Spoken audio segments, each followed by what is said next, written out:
Your name, please? William Easter. Mr. William Easter. Right. Your passport, please. Do I have to go through this rigmarole every time? Regulation, sir. Beastly nuisance, I call it.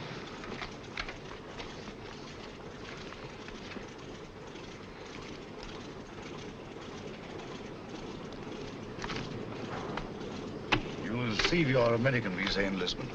Will there be time? Definitely.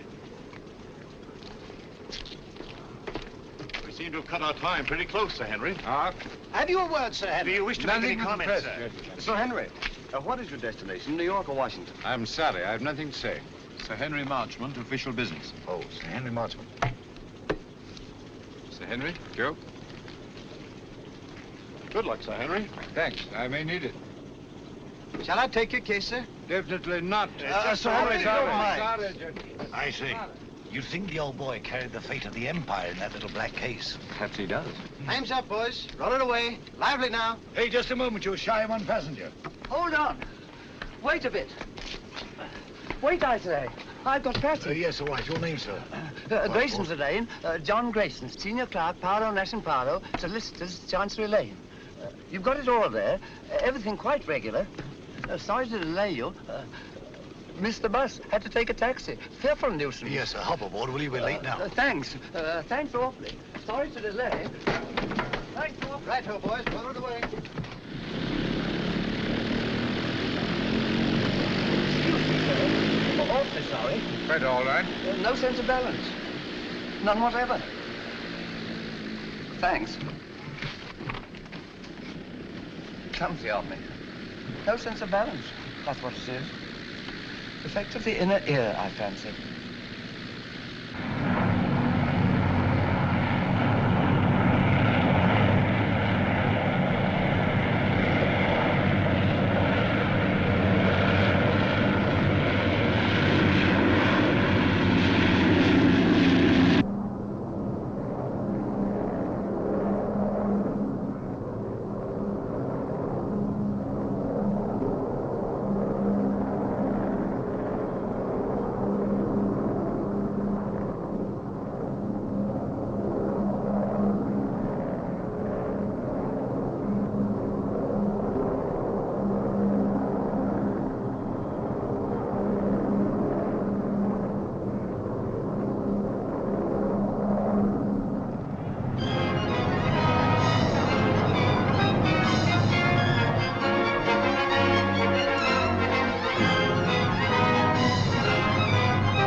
When I read that you were en route to Washington, Sir Henry, I just couldn't rest until I found you. Now, do you know, when can you dine with us? Very kind, Mrs. Jellison. I'll put you first on my unofficial list. Oh, I have a much better idea. You must let me put you up during your stay. Thanks very much, Washington but- is so crowded. I'll put you in the blue room. Come in.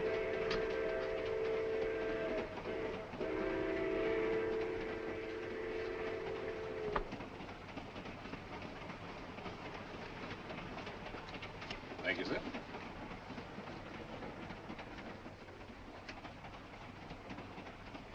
But if Sir Henry isn't the one, who is? I don't know. But the head received a cable from London tipping him off. It's up to us to find the real British agent before this train reaches Washington. Yeah. Whoever's got the document will be protected there. If Sir Henry isn't carrying it, I've got it. Besides Sir Henry and myself, only one man has come all the way from London. A chap called Grayson, John Grayson. Well, then Grayson's our man. Grayson's carrying the document, while Sir Henry's being used as a decoy. It's so old, it's new. When Grayson leaves the club car and goes to get his luggage, that's our cue. We know what to do, Easter. Good. That's Grayson standing at the bar. The little fellow.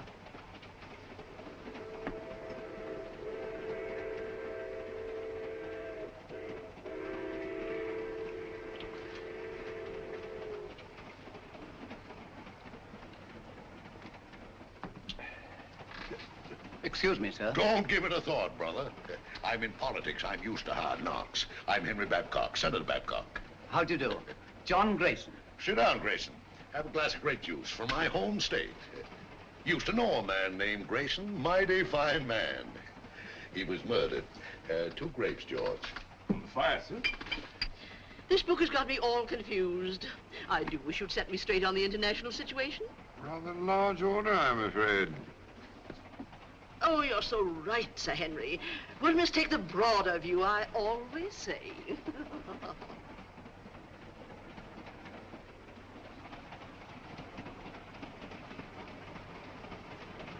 Another grape juice, Grayson. You can't have too many vitamins, I always say. Thanks, Senator. But if you don't mind, I'll have a whiskey and soda. Why, sure. George, bring them over, will you? Yes, Let's get a chair. I was built for comfort.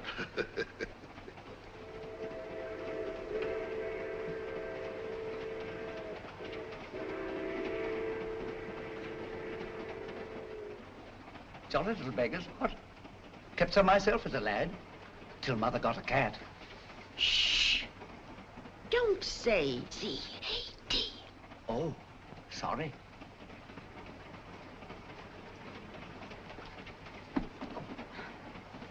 Permit me, ma'am. Oh, thank you. Very kind, I'm sure. Pardon me, sir.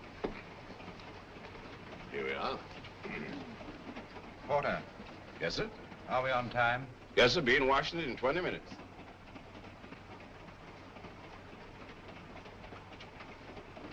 By the way, Grayson, what's your line?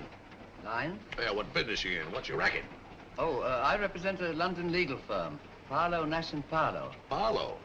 I used to know a man named Paolo. No, it was Marlowe. Couldn't have been the same fella. No, I suppose not. I've been making a tour of my state, getting the opinions of the home folks, taking a lot of their ideas back to Washington. I'd like to hear more of your activities, Senator. Give me your address, sir, and I'll have all my speeches mailed to you. You're quite too kind, sir. Sorry I have no card.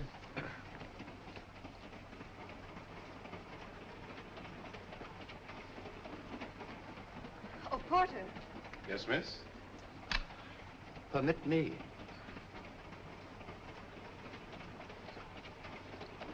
Thank you very much. Not at all. I'll be at this address for the next week or so. I hope. Thank you. I'll get my papers together. Pleasant meeting, my friend. Better look me up in Washington. I'll just get my bag. Thank you, thank you. Oh, I forgot to pay George. Excuse me, sir. What's the matter with the lights? Everybody be quiet. We're getting started. Just a little blackout. Keep your seat. We're getting started. Just a little blackout. Keep your seat. Mice! Oh, dear. All gone.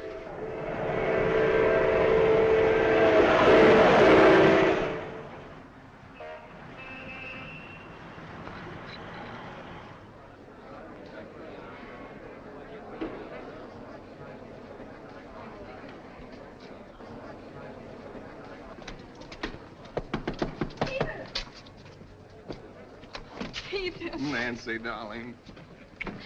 I didn't dream you'd be able to meet me. I got leave. Oh, darling, that's wonderful. Just 3 days. Oh, that's awful. We haven't a second to lose. First thing I did As I was saying, Sir Henry. was get this. Oh, honey. This finger. Well, I haven't had much experience. Look, day after tomorrow, your aunt's giving us a reception. Until then, you and I are going to be a couple of busy people. Oh, I beg your pardon.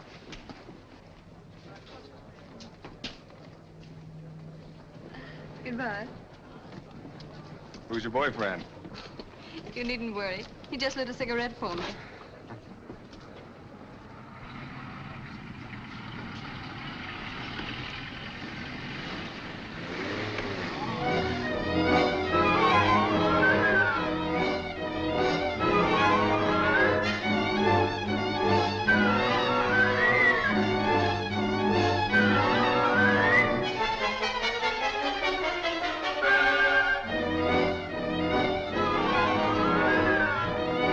This is the BBC News Bureau, broadcasting from London. At this time, we present our regular morning summary of the news. A British subject has disappeared under curious circumstances. John Grayson, senior clerk in the firm of Parlow, Nash and Parlow, solicitors, Chancery Lane, has not arrived at his firm's representatives in Washington. Foul play is suspected. Deplorable, simply deplorable. It's the sort of thing that shakes your faith, by Jove. I say, Holmes, shakes your faith in everything. You alarm me, Watson. I've never seen you affected by the news, however startling. Startling, my dear fellow, it's devastating. Seen the scores? The Navy got 428 for 6 wickets against the Army at Lord's. May I draw your attention to the fact that really momentous things are happening in the world today? Oh, I know all about that. I'll get to them later on. Excuse me. Mind my egg, Oldbean. Oh, I'm sorry. With your consuming interest in the game, I'm surprised that you've changed your mind about running up to Lord's cricket ground this afternoon. It can't be helped. I had to put it off. How did you know I changed my mind? Elementary, my dear Watson. Invariably, when you go to a cricket match, you fill your flask with my best whiskey. Just now I noted in passing that the flask was empty. The single whiff informed me that it had been recently filled. Obviously, after filling it, you would pour the contents back into the bottle. Therefore, you had changed your mind about a cricket match. You amaze me, Holmes. You positively amaze me. Come in, Mrs. Hudson. Oh, excuse me, Mr. Holmes. There's a gentleman, and he's very insistent. Well, I do declare he followed me right up the stairs. Didn't I ask you to wait? My good woman, you may ask me to wait, but not the British Empire. Mr. Holmes, I must talk to you immediately. How are you, Mr. Irons? That will be all now, thank you, Mrs. Hudson. My good woman, indeed. Huh. Arons? I seem to know that name. Don't tell me, my dear Watson, that you don't recognize Mr. Irons at the Home Office. Oh, yes, of course. I knew you the moment you came in. How are you, Arons? How do you do? Did you see what the Navy did to the Army at Lord's yesterday? All right, Watson, go on with your breakfast. Bad show. 428, 6 wickets. Mr. Holmes, I'm here on a matter of the utmost secrecy. Now, I assure you, Mr. Irons, that Dr. Watson is the very soul of discretion. Won't you sit down? By the way, Watson, please be so good as to keep tapping on the table with your knife. Tapping on the table, now? It will break the wavelengths if by any chance there's a dictograph in the walls. Oh, really? Cigarette? No, thank you. You can stop now, Watson.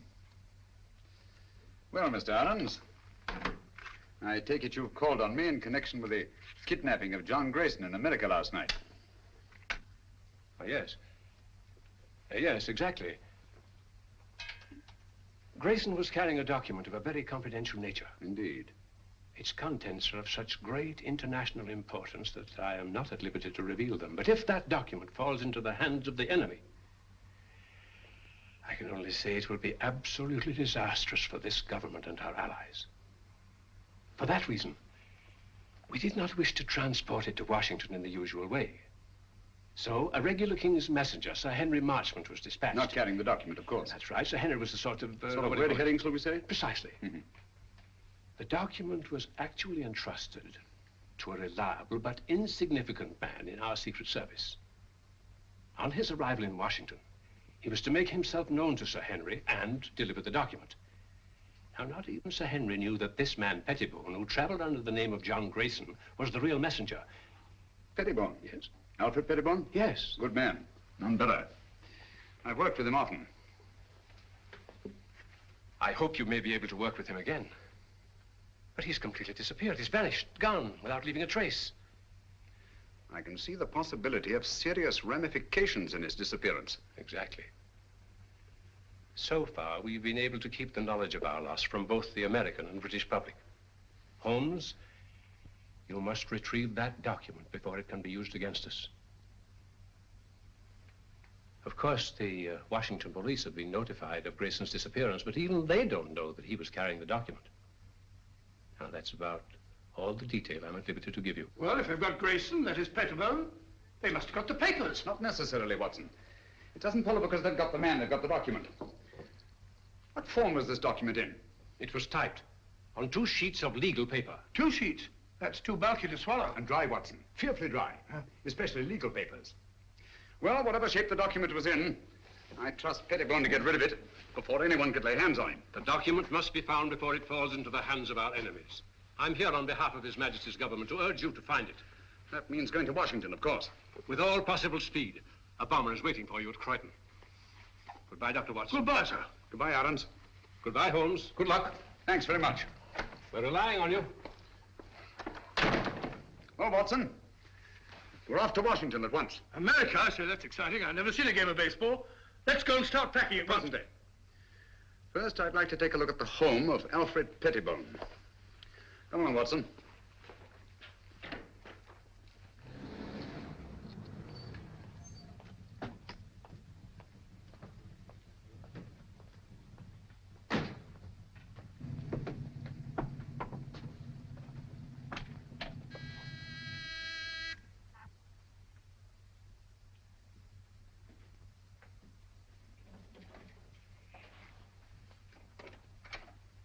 Why, Dr. Watson, what a surprise. And Mr. Holmes, won't you come in? Thank you. I'm frightfully sorry, but you won't find my son in. He's gone to Washington. Some business or other. Poor fellow, I'm afraid that he'll never get used to the climate over there. Would you mind if we looked over your son's room? Why, of course. It's upstairs. Thank you. Some friends told me it's very, very muggy, very sticky. So I had a letter from Philadelphia the other day. You'll find his room in a dreadful pickle, Mr. Holmes. Quite ripped he is. If I as much as put my nose inside. As if I cared anything about his silly old collection.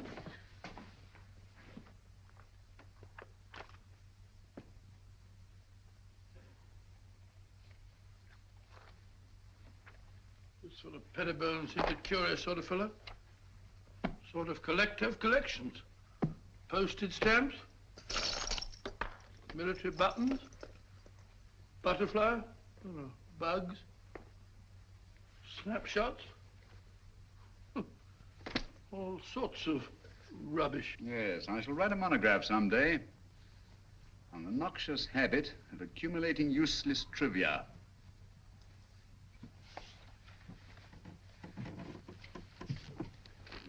Please be so good as to stop pacing, Watson. You distract me. All right, all right.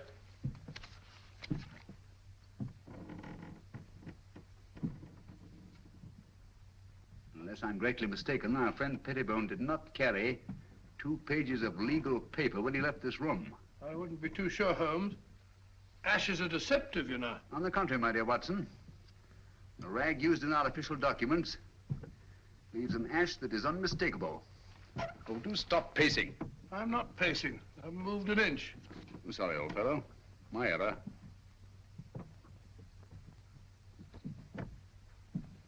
Must be Mrs. Pettibone.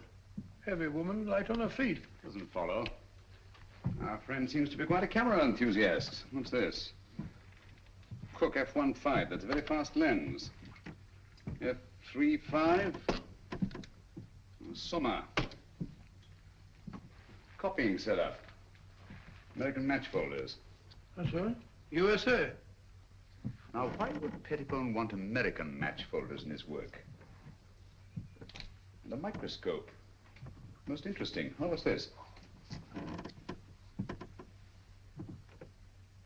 Watson, this microscope was last used for examining microfilm. I'm beginning to see the pattern. Stop now. Did you know that the letters of our soldiers overseas are being photographed on microfilm so that one carrier pigeon can carry the equivalent of 18,000 letters? Oh, really?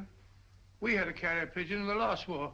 Back in 1915, belonging to the Brigade Signal Corps. Did you? Yeah, the poor bird kept flying round and round in circles all day long.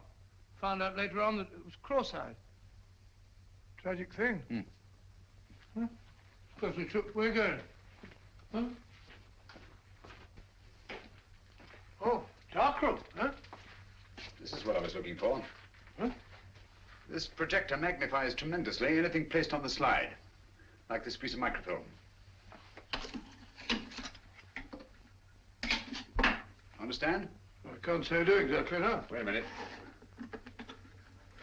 I'll show you what he's photographed.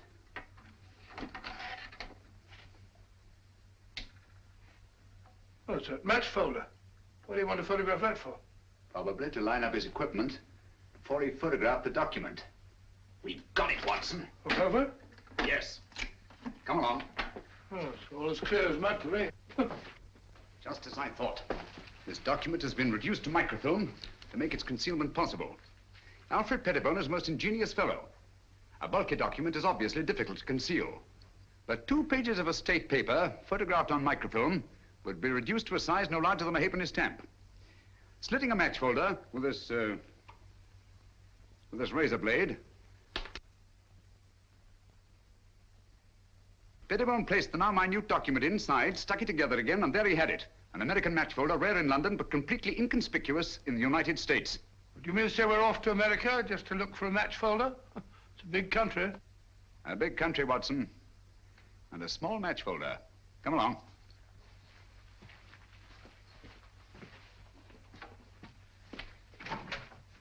Did you find what you were looking for, Mr. Holmes? Yes, thank you, Mrs. Pettibone.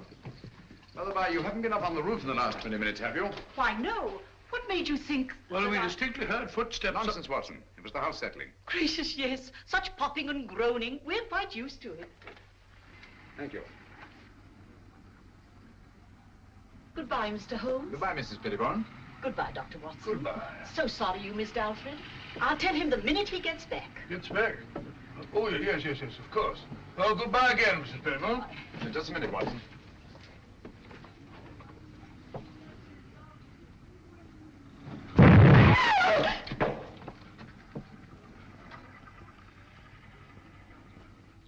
That was no accident, I assure you, Watson. Well, aren't you going to find out who did it?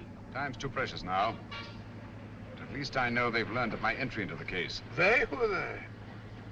The same group that took Alfred Pettibone off the train on his way to Washington. A group that will stop at nothing to get their hands on the document he carried. Their leader is a clever, resourceful criminal who seems to have sources of information from everywhere. Oh, that means a worldwide organization. Who'll stop at nothing, you say? Quite. That's why we must get our bags and ourselves aboard that bomber without delay. We're opposed by an adversary worthy of our best efforts. At present, he has all the advantages. Even that of being only a merciless, nameless shadow. Think of it, Watson. In a few hours, we'll be flying out over the Atlantic.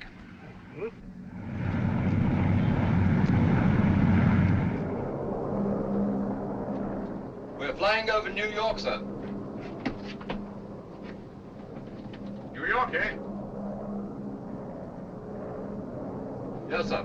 We've been cleared by radio. Non-stop, Washington.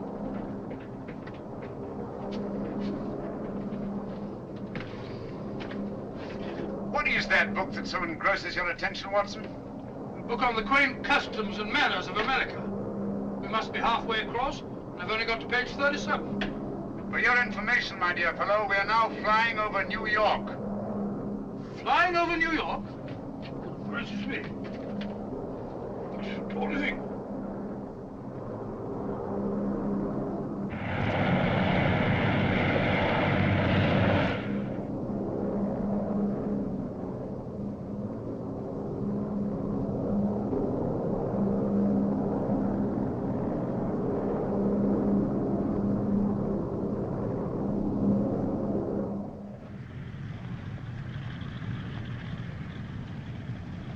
Embassy car, Mr. Holmes. You're being very helpful, Mr. Lang. Detective Lieutenant Grogan of the Washington Police. How do you do? Welcome to Washington. Thank you. This is my associate, Dr. Watson. How do you do, sir? How are you? I suppose I should say, how are you, buddy? What's cooking? Oh, come along, Watson. Oh, it says in the book. What's cooking?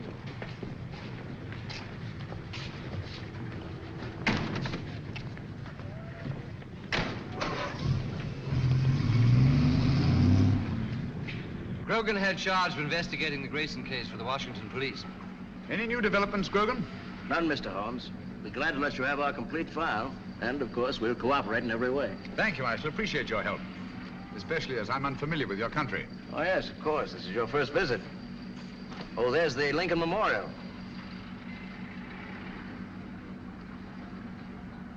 Most impressive. Oh, by the by, Mr. Lang, thank you for your cablegram. I received it just before I left London. Cable? I sent no cable. About our reservations at the Hotel Metropole. Why, no. We thought you'd stay at the embassy, of course. Look at that. Well, since some strange person has taken such an extraordinary interest in my welfare, I think I shall stay at the Hotel Metropole. Oh, Mr. Holmes, there's the Washington Monument. There's the Capitol, Mr. Holmes.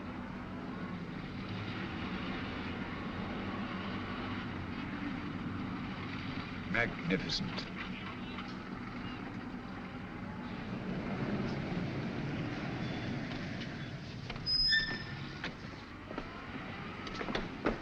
We're expecting you, Mr. Holmes. Thank you. I questioned everybody known to have been in that club car, as a matter of course. Sir Henry Marchmont confirms that Grayson had contact only with the people on this list.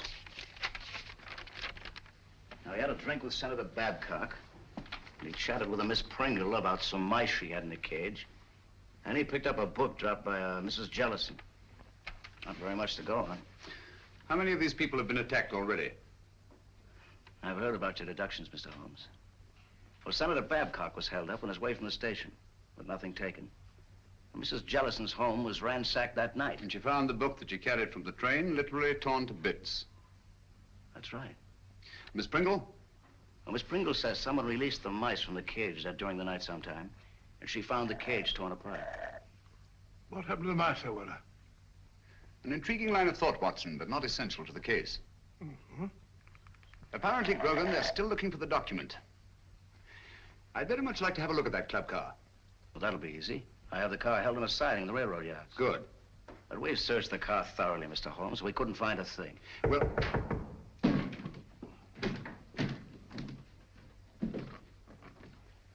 What are you doing? What's this?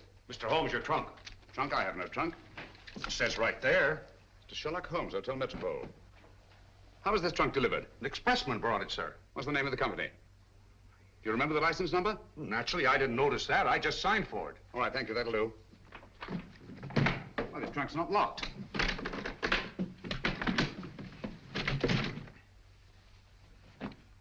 Great Scott. Poor chap.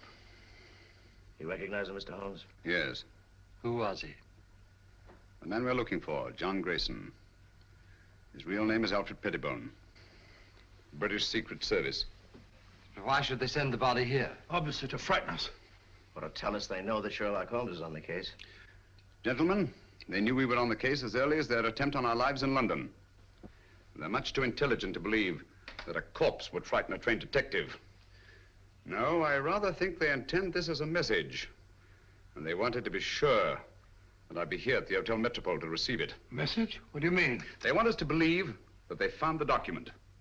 And therefore have no further use for Grayson. Well, if that's true, then we're done for. I'm not so sure that it is true, Watson. If they have the document, why are they wasting time sending me this? No, it's an attempt to throw me off the track. Grogan, you've a police laboratory, of course. Certainly. I'll see what I can find out about the body. Yes, whatever marks it reveals. And the trunk. A microscopic examination. Everything about it. The lining, the blanket in which the body is wrapped, everything. Let nothing escape. We have the best police laboratories in the world, Mr. Holmes.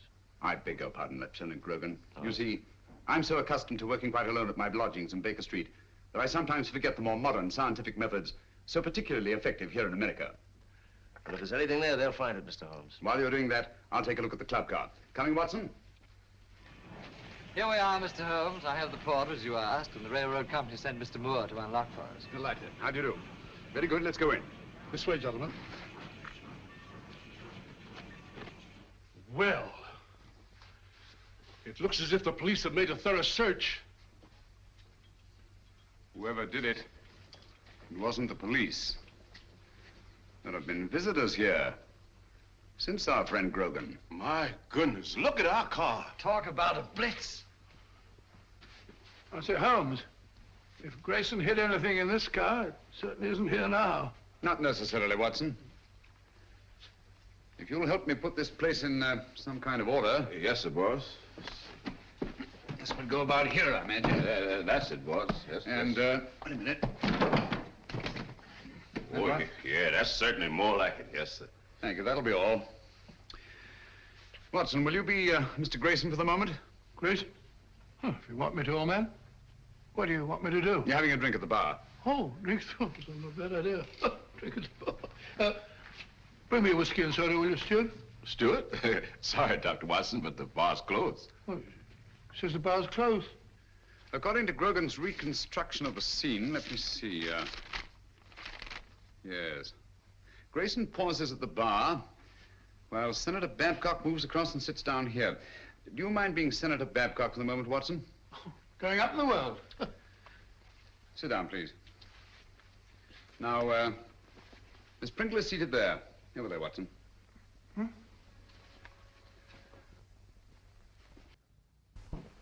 Now, Miss Pringle.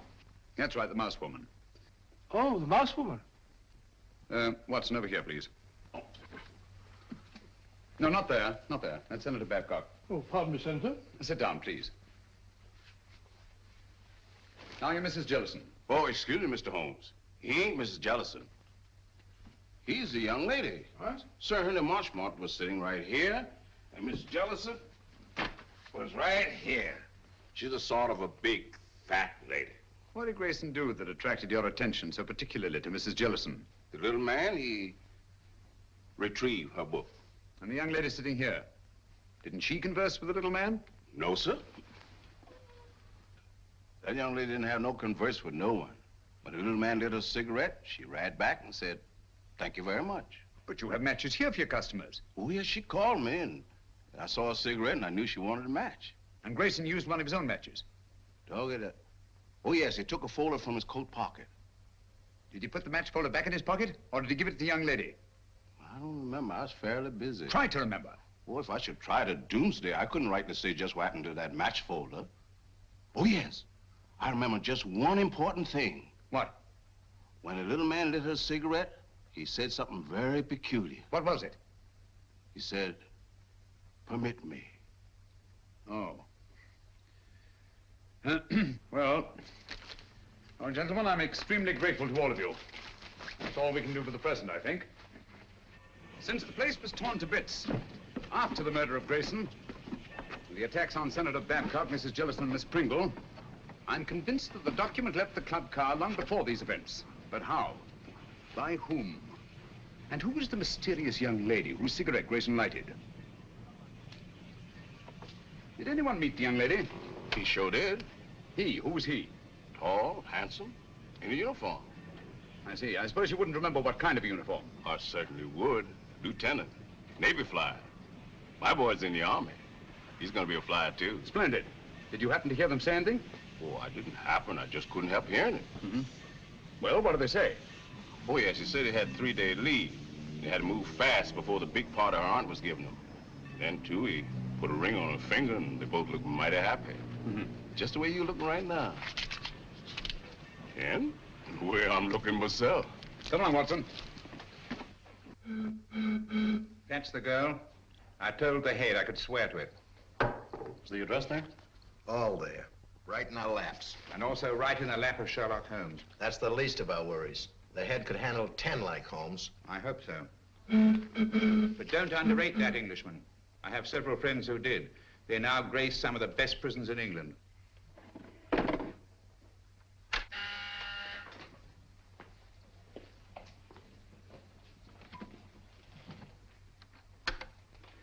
Yes, sir? I talked to the catering company. It's quite all right.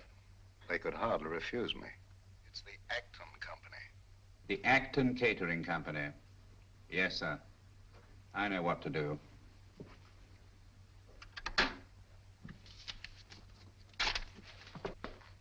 Pop over there. You're going to work for the catering company. Right.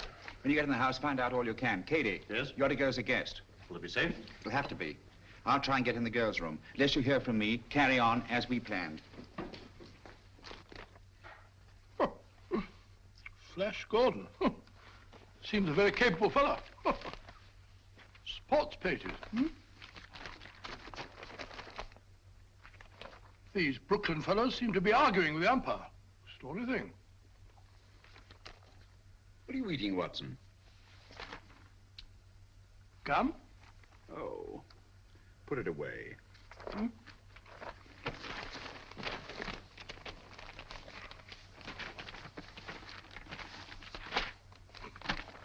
I've never seen you take an interest in the society columns before. It's a concern I'll drop at once, I assure you, Watson. You found what you're looking for?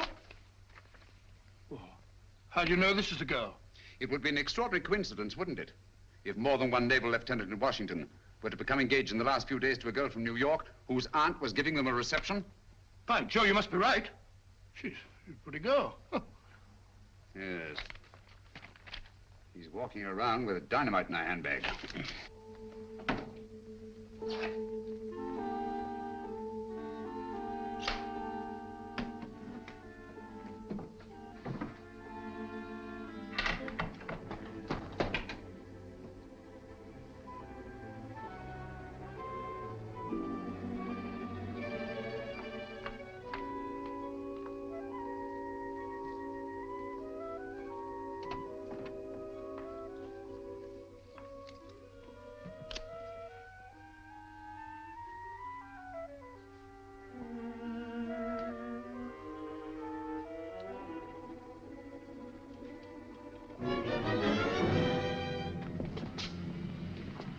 625 Wardlaw Place.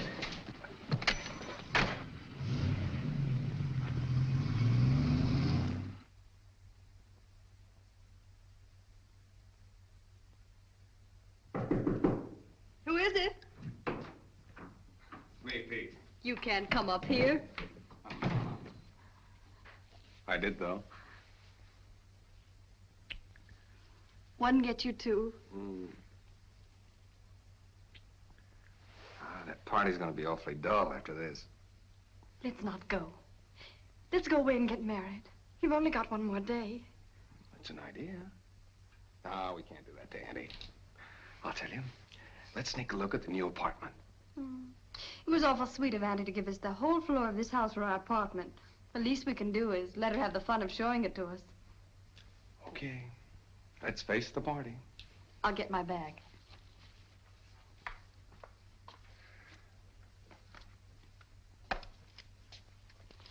Thank you. Oh, no, you don't. That's the way I got them.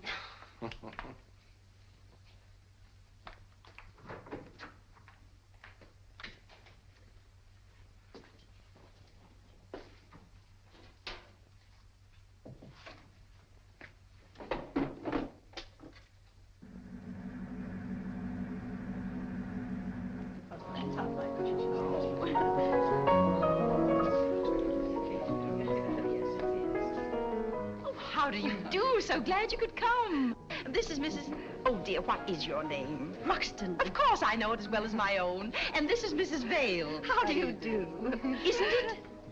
Quite. Oh, of course. Not yet. That must be Lieutenant Merriam with Miss Partridge over there. Certainly glad to hear the news, Pete. Congratulations. Well, thank you, Major. Thank you. You're a lucky guy, Pete. I'll see you later. 3rd floor, 1st door. Right. I'll wait there. You bring him up. Thank you, sir. A toast to the happy couple. A toast. Very good. Happy landings. May I have one of those? Certainly. Me too. Thank you. Lieutenant Merriam? Telephone, sir. Navy Department calling. Oh, yes. Be right back. Lead on, McDuff. This way, sir. Matches. Match me, darling. Dig them up. Thank you. Oh, Pete, hold it. You can keep them, Major. Oh, thank you.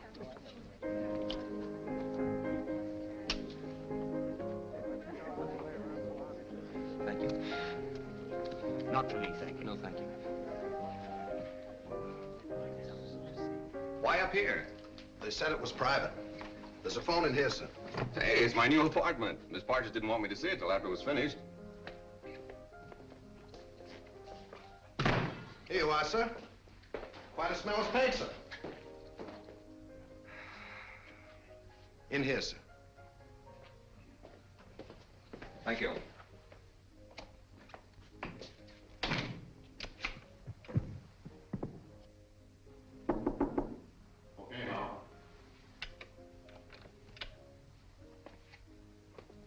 We should get some action, Sir Henry, with Sherlock Holmes in Washington. Yes. I don't mind telling you I'd give anything to get my hands on that document. Yes, I know. Or at least know that it's in safe hands. Thanks. Engaged today and married tomorrow. No, thanks. Have you a match? Miss Partridge? Yes? Lieutenant Merriam asked if you would come to the new apartment.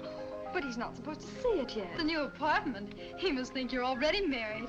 Yes, I don't dare let that man out of my sight. Excuse me, will you please? Surely. Oh, I'm so sorry. May I? Thank you.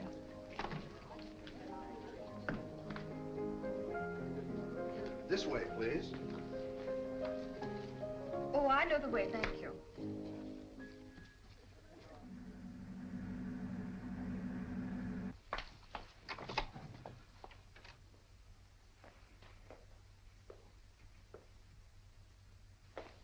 Peter, where are you?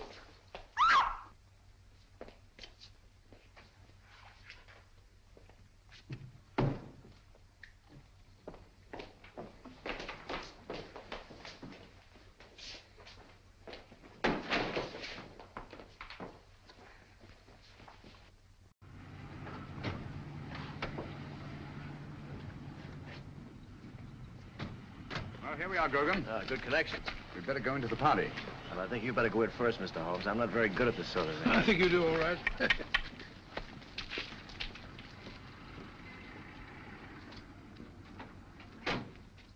The only possible explanation. Mrs. Partridge, forgive my intruding, but is your niece the kind of girl who would just disappear in this manner of her own free will? Well, ordinarily, of course not.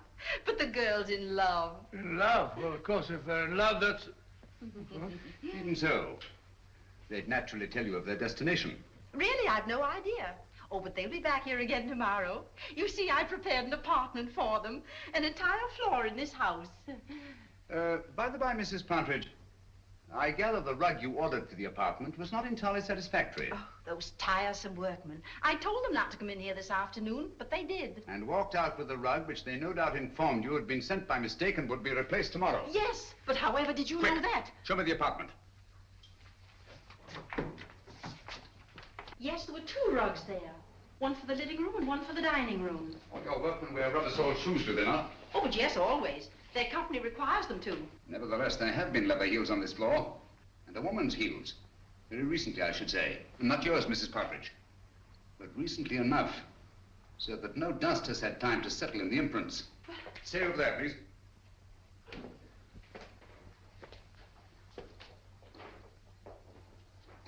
There seems to be a struggle over there. A woman's footprints disappear and a man's leather heels come round and stop there. Either she was carried out in the carpet or else... Where does that door lead to? Why, it's a dressing room. Perhaps an ordinary skeleton key. Try it. Watson, this is a matter for you, I'm afraid. Excuse me. Who is he? Is it Miriam? Peter! Take it easy, Mrs. Partridge. Let the doctor examine him. How is he, Watson? Nasty crack of the head. Nothing serious, thank heavens. Is there somewhere where you can lie down? Of course. Poor Peter. Take him to my room. Yes, I'll put your arm around my neck.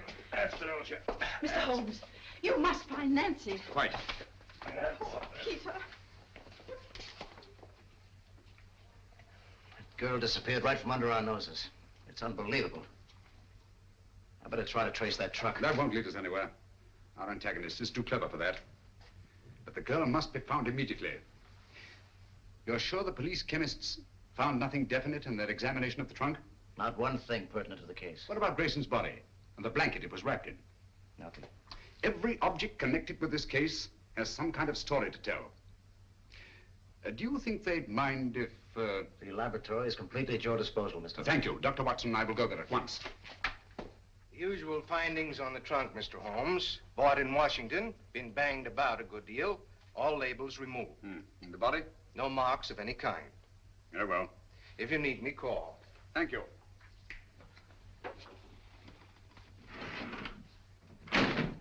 Watson, please. Just tidying up a bit. This blanket is beginning to tell me many things. Really? Don't say so. It only remains to translate them properly. Yes. And just as I thought. This blanket has had a most varied history. It's been on many a sea voyage. The latest not 6 months ago. Since then, it has been used to wrap a multiplicity of objects. Carvings of teak wood. Candle snuffers made of pewter.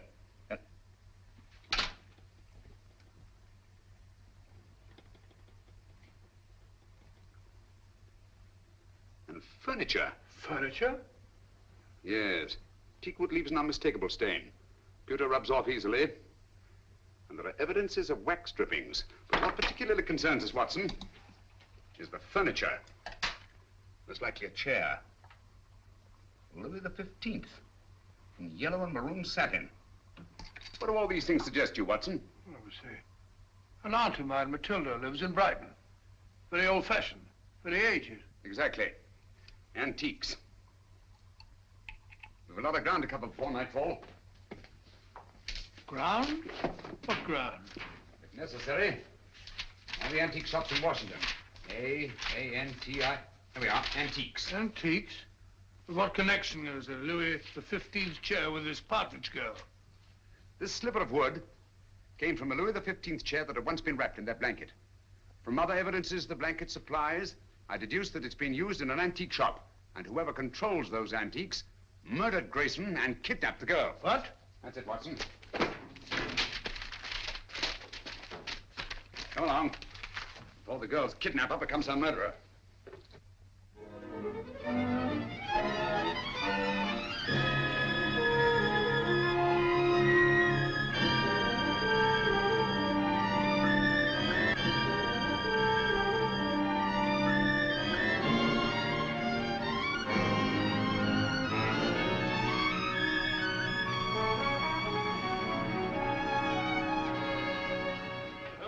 Fed up with all this shopping for antiques. We must keep searching, Watson. The girl's in grave danger.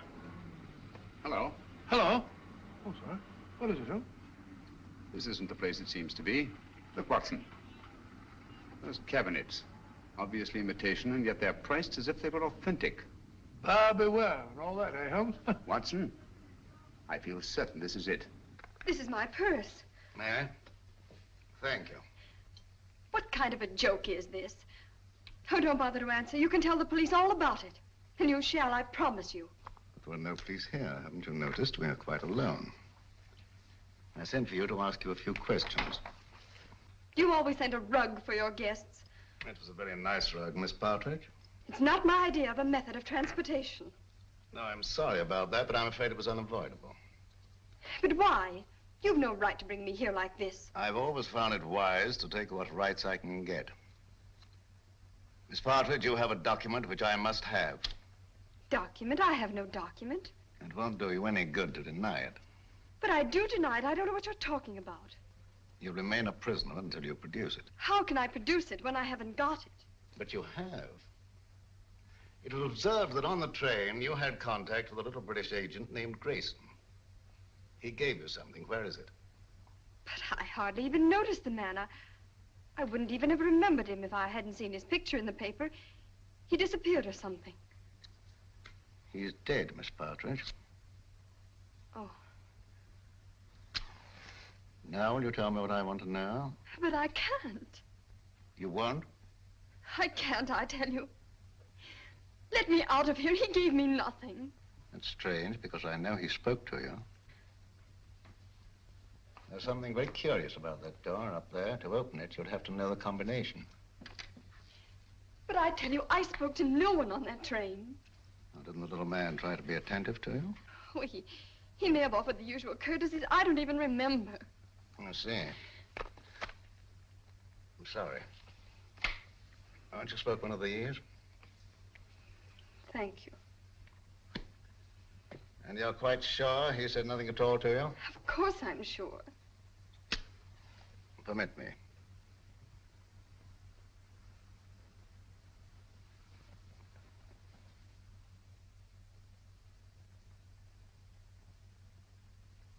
And you're certain that nothing passed between you? I'm certain. Mr. Howe, please. I must ask you to trust me with your bag a little longer. I have an eccentric interest in the linings of purses. It's a foible. You know Mr. Howe, I believe. Mr. Howe is a gentleman of unusual accomplishments. Under his influence, I've known people talk fluently who never talked before. But I don't know anything, I tell you. Nothing. Nothing, I swear it. I don't know anything.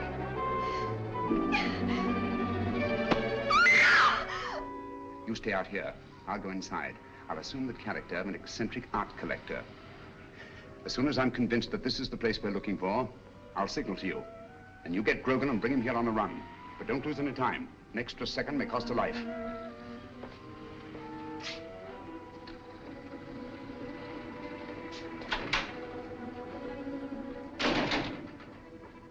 No, madam, I don't know who she is. But notice the modeling. It has good symmetry, good lines. Oh, I'll be right with you, sir. No, thank you. I'll just take a look around.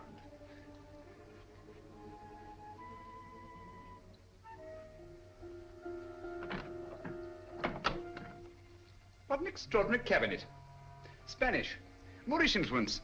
Imitation, of course. It is not an imitation, it's authentic. Oh, come now, my dear man. Ah, may I see some of these ceramics? Those aren't for sale. They're Ming vases mostly, and they haven't been marked yet. Well, that's really a very little consequence.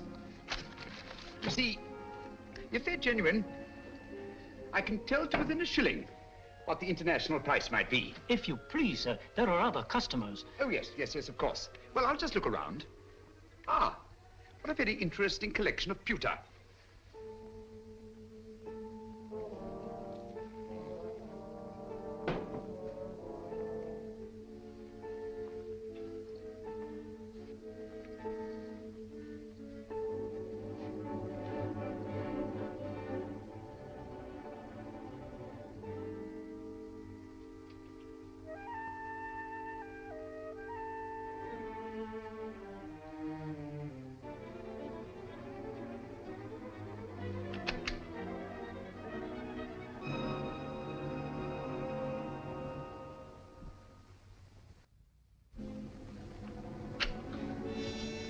That'll be $500. Now, would you just give me the address where you want it sent? Yes, Mrs. J. Wellington, Jr. DuPont Circle.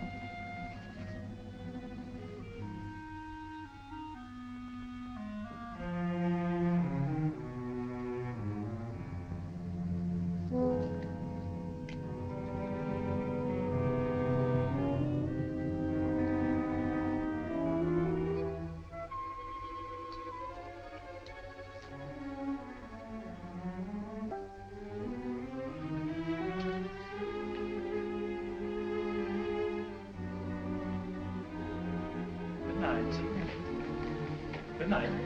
I'll have it sent out in the morning. Oh, dear. I'm most terribly sorry. You've broken one of our best pieces, sir. Ming Dynasty. Tang Dynasty, not Ming. Definitely not Ming. It is my business to know, sir. The pottery is Ming and worth $2,300. As we're closing for the evening, I must ask you to settle at once. Oh, nonsense, my good man. Tang pottery is worth $600 at best. Just a moment, please. Yes, of course. Hello? What's going on up there? A customer dropped a valuable piece of pottery. I'll finish with him immediately. How can you say that it's Ming? 2,300 fiddlesticks. You asked $2,300 for something that's worth no more than $600. I demand to see the proprietor. Now, wait There a are minute, bureaus please. for the protection of innocent customers. Show me to the owner of this establishment, or I'll turn the entire affair over to my legal representative. Ming, indeed. Just a What minute. chicanery, what skullduggery. I mean to put an end to it this very night. Ming for Tang, indeed. And I won't be put off. Call the proprietor immediately. Very well. Just a minute. Yes?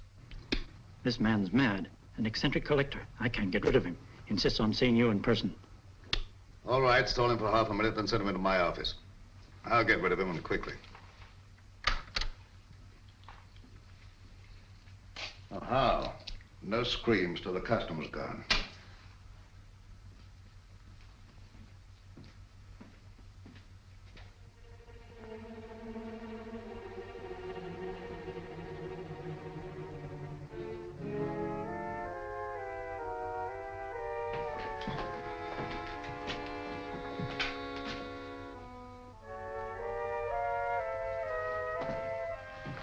You get downstairs. Yes, sir.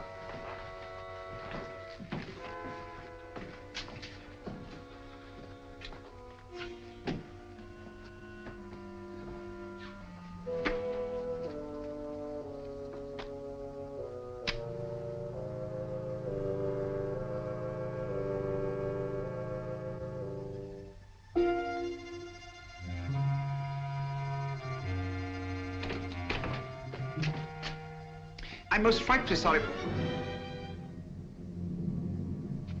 I'm most frightfully sorry about the vase, but really, sir, your clerk is guilty of attempting the most obvious fraud. You see, he tried to convince me that I'd broken a Ming pottery when anyone could see that it belonged to the Tang era.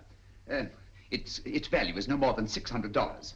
All right, you pay me the 600. We'll call the matter settled. Oh, thank you very much, sir. Thank you. I'll send you my check in the morning. I see you know the London value of these pieces. It's my business. Exactly. Yes, exactly. You know, I think you're just the man to help me find some furniture I'm anxious to get. I'm most frightfully bored with the usual conglomeration of pieces that we can pick up on the other side. What do you really want, Mr. Sherlock Holmes? Herr Heinrich Henkel, or as you now call yourself, Mr. Richard Stanley. In 1914, secret agent of the German Kaiser. Since then, head of the most insidious international spy ring that ever existed. You're wrong. A case of mistaken identity. I've been a respected member of this community for a great many years. I deal in antiques because of their rarity and beauty. Merely a device to cover up your real business of transporting secret information to the enemies of this country. Very interesting, but just a figment of your imagination. I am a very busy man, Mr. Sherlock Holmes. Where's Nancy Partridge? You're not looking for that girl. You're looking for a certain document. Oh, dear me, no. The document's perfectly safe. You see, the man who has it doesn't know he has it. That's a very pretty tale, but quite untrue. The only man who had any contact with Grayson on the train was Senator Babcock. The senator doesn't have the document. We took the trouble to find out.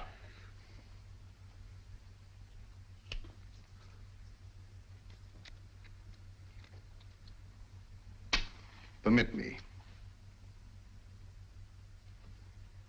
Thank you. Perhaps you've been misled by the common notion regarding the shape and bulk of state papers.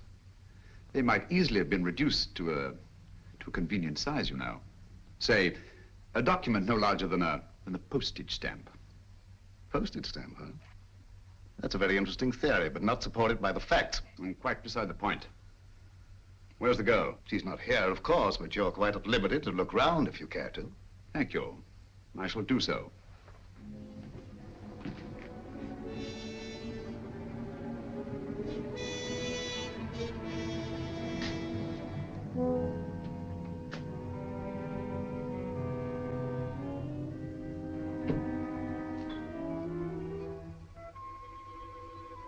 Interesting piece. Spanish, isn't it? Moorish. Oh, my error. It's an amazing specimen. I assure you won't find what you're looking for there. You stimulate my curiosity.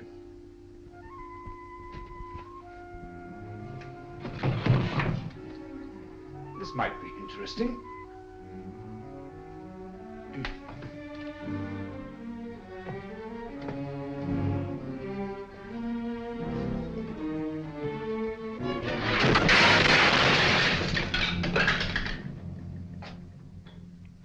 Were an incredibly inventive people, weren't they? Yes, it was in shocking condition when I got hold of it. But I had it restored. It's very lively now, but old-fashioned. If that's the best you can do, Mr. Stanley, I think I may safely examine the rest of the room. Help yourself. Thank you. Take your hand away from that drawer. Mr. Holmes, you didn't think I was going to draw a weapon. I never touched the things. How odd to find you squeamish.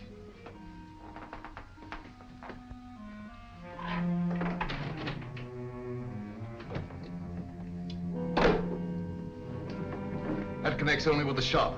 You're very quick to say so. And yet a short while ago, I saw two other men in this room. And they didn't go back into the shop, so there must be another exit. And perhaps another room. Yes, Mr. Stanley, what is it? Bring Miss Partridge here at once. Excellent, Holmes. I see your voice hasn't lost its flexibility. And my hand hasn't lost its cunning either.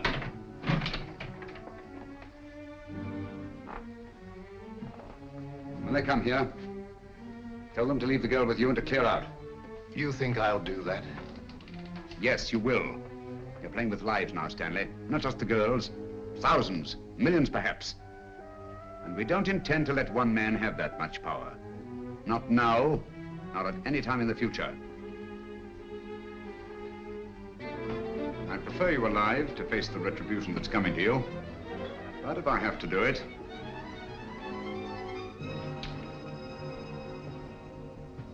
All right, Mr. Holmes. I suppose we must all meet our match sooner or later.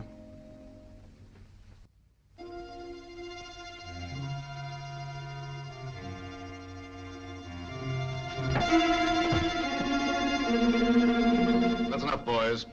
Take your hands off him. Well, Mr. Holmes?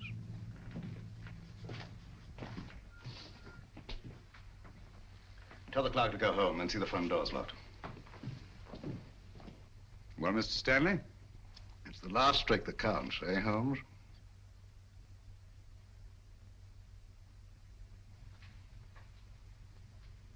I'll remind you of that later.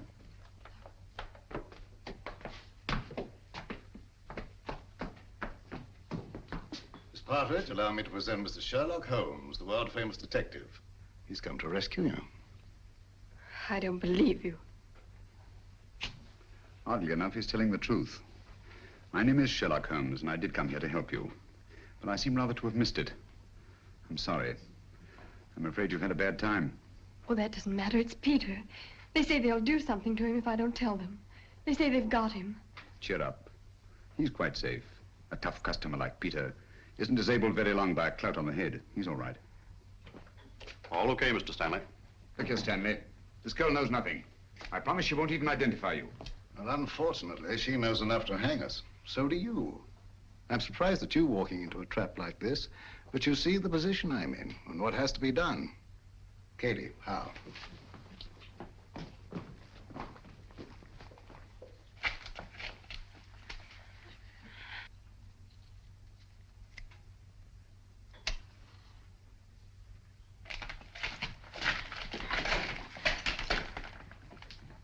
It will give me great pleasure to attend to Mr. Holmes personally. Easter, and the girl's yours.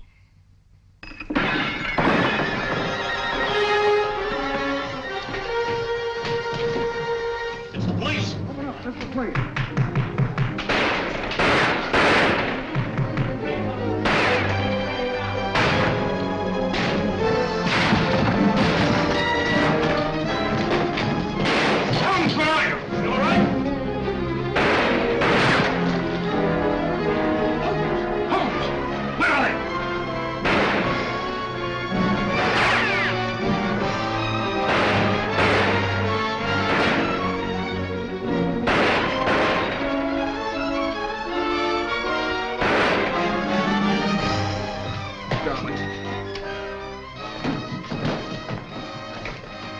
You're safe.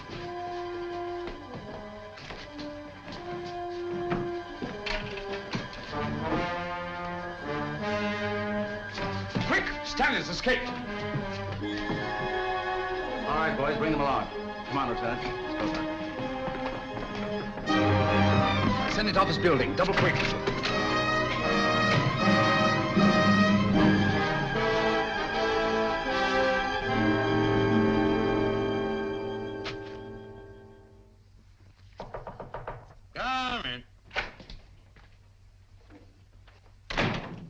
Glad you're safe, Senator.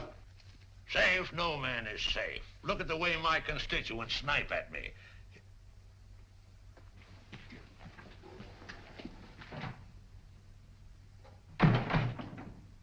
I don't recall seeing your face before, stranger. I don't think we've met. Well, that explains it. My name is Sherlock Holmes. Glad to know you, Holmes. What's on your mind? Senator Babcock, I'm here to inform you of grave peril to your life. Richard Stanley, a dangerous criminal, is now on his way here. Richard Stanley? Why, he's the most respectable citizen of Washington, has been for years. What could Stanley possibly want from me? A document. From under the stamps of a letter given to you by a chap named Grayson. Grayson? Grayson? Used to know a man. Grayson? Why, that's the fellow disappeared. Say, I got that envelope right here in my wallet. Now, what does Stanley think could be under these stamps? A secret document of grave import. Reduced to microfilm and concealed under these very stamps. Thank you very much, Mr. Holmes. That's just what I wanted to know. I might have missed this microfilm if you hadn't led me to it.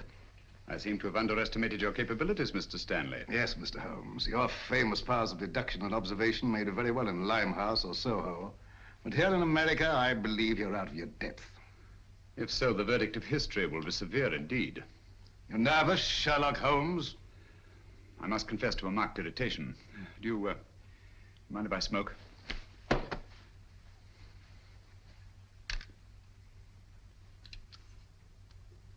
Thank you. The whole course of the world might be changed by your acquisition of the microfilm. Oh, it will be, and for the better. You a match? You can keep those. Thank you. And now, if you'll pardon me, Mr. Holmes. Why don't you do something, Holmes, if that thing's so all-fired important? The English senator. Cricket, old boy, always cool in the crisis. The last trick, eh, Holmes? Yes, the last trick. Say, you're a smart fellow, Holmes.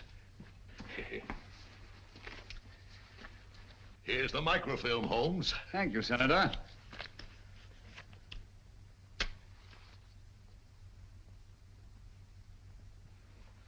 I say, Holmes.